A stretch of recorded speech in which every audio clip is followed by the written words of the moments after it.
Ya ven, la pausa fue muy breve. Estamos de regreso y como ya lo había anunciado, tenemos una invitada española, es sevillana de nacimiento, Lara Moreno. Hasta su nombre tiene un swing, tiene un son.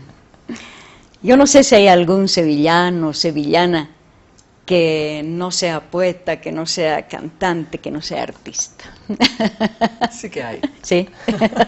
Por suerte, si no sería insoportable, ¿no? Bueno, tú de hecho manejas todos los géneros literarios. Has escrito novela, cuentos, poemas. Sí, yo, bueno, me falta el ensayo, que también lo meto dentro de... Y ahí no. Yo me he considerado siempre narradora, aunque... supongo que porque he sido realmente una lectora de novelas, esencialmente, ¿no? Y cuando empecé a escribir, pequeñita, escribía cartas, hay mucha gente que empieza escribiendo poemas, ¿no? Sí. Es lo primero que hace. Sí. De hecho, cuando se publicó mi primera novela, todo el mundo me decía que se había dado el salto a la narrativa, ¿no? Que se había empezado escribiendo poesía, y no, yo empecé escribiendo prosa. Lo que pasa es que mi prosa era muy poética, siempre ha sido... hay un poeta malagueño, Francisco Cumpián, amigo, que cuando yo era muy jovencita me dijo: es que tus poemas son muy prosaicos y tu prosa muy poética.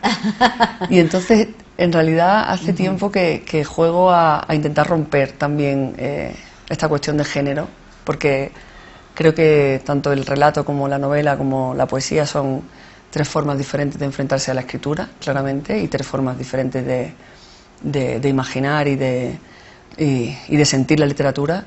Pero cuando me pongo a analizarlas, encuentro lo mismo en todas partes, ¿no? ¿Y dónde te sientes más cómoda? Pues esto es curioso porque en realidad me siento más cómoda en la novela. Nunca pensé que fuera a decir esto, porque es la cosa que más trabajo me ha costado hacer, Sí. ¿no? Tú has comenzado con cuentos. Yo empecé escribiendo primero, cuentos. ¿no? Empecé escribiendo cuentos y al principio eran muy torrenciales, muy poéticos, llenos de imágenes. Poco a poco fui, por suerte, limando y teniendo cada vez más claro qué es lo que quería decir, ¿no? No tanto jugar con las palabras, sino comunicarme. Y de ahí, digamos, de los cuentos salieron los poemas, ¿no? Empecé a escribir poemas, pero ya casi que, bueno, llevaba ya años escribiendo relatos. Y nunca me sentí tan cómoda en la poesía. Tan segura, no cómoda, sino segura. En la novela sí. En la novela, cuando ya ya estaba escribiendo ambas cosas, tanto poesía como relato, decidí empezar una novela y me costó muchísimo trabajo. Mi primera novela, Por si se va la luz, la llamé durante todo el proceso de escritura, que fueron, no recuerdo, 2 años y pico. La llamaba La cosa pantanosa, porque me parecía que estaba atravesando que estabas una empantanada. selva. Sí.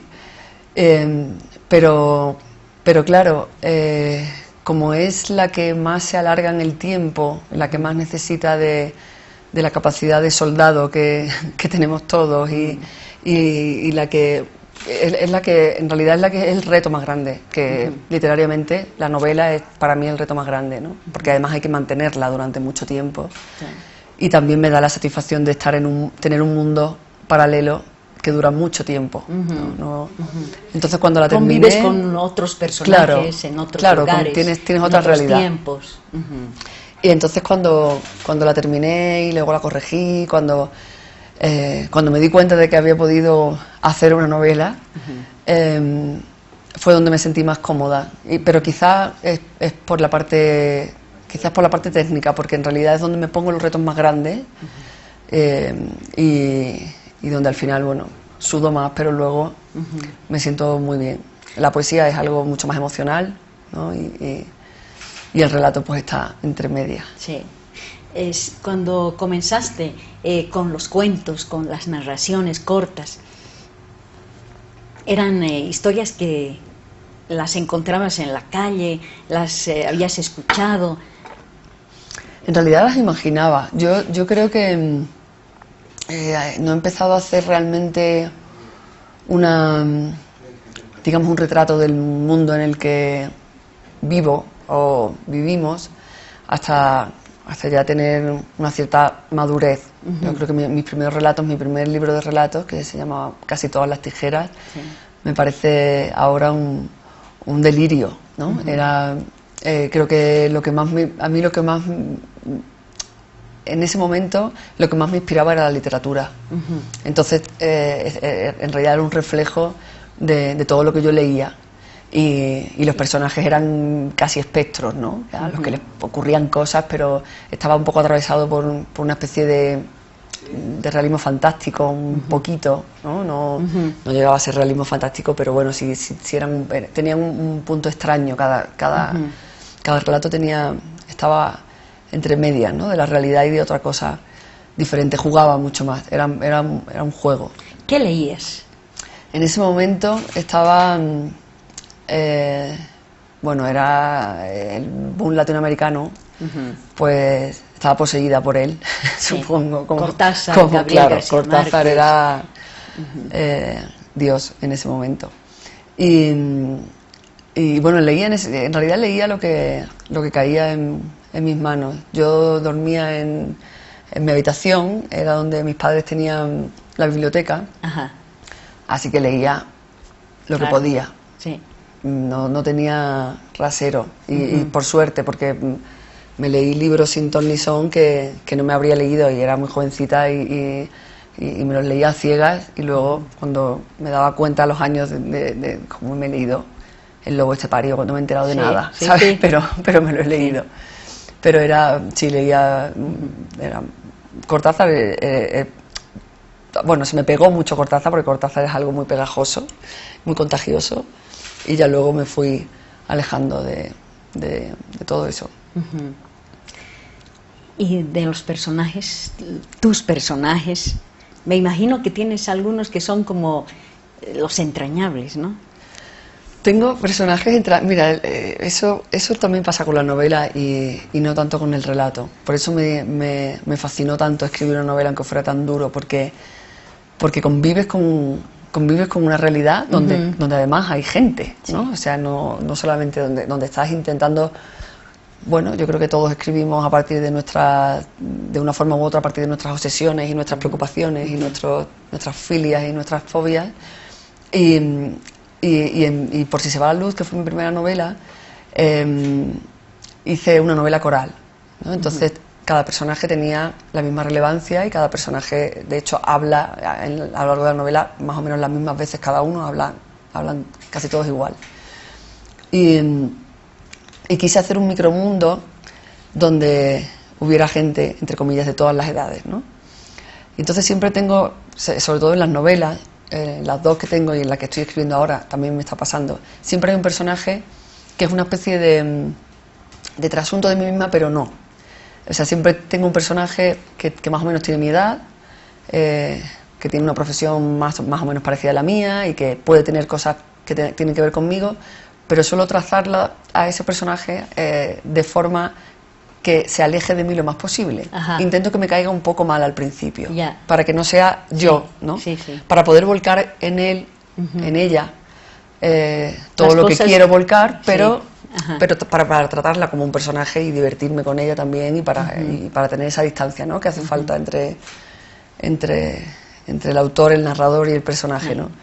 Y entonces es curioso porque tanto Nadia, que es la protagonista más o menos de la primera novela, como Sofía, que es la de la segunda, no las entendí del todo hasta que no terminé los libros. O sea, empiezan cayéndome mal y acabo queriéndolas mucho y comprendiéndolas mucho.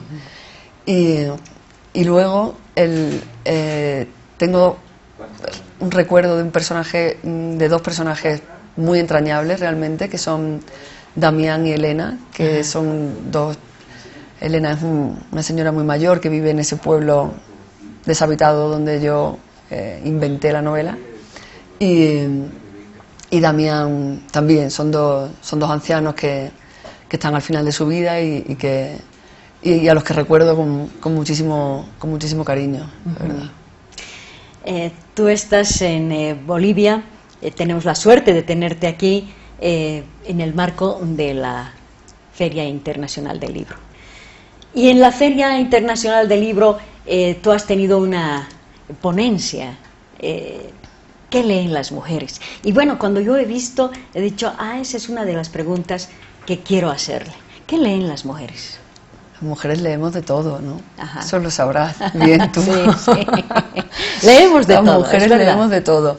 Y ahora podemos leer a más mujeres, porque lo que no podíamos hacer antes era leer a mujeres. Sí.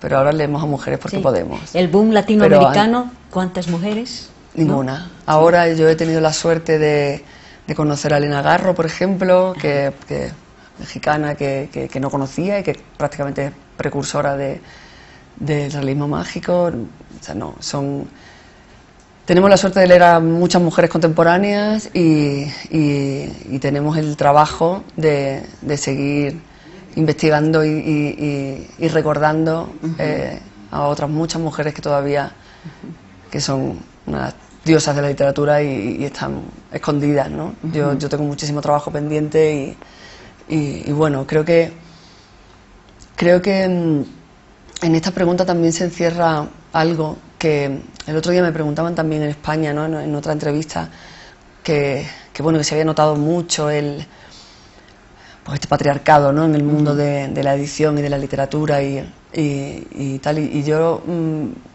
más allá de lo que se nota en otros aspectos de la vida, que se nota en todos, creo que la gran conquista es que nuestros temas sean igual de importantes que los temas de ellos, ¿no?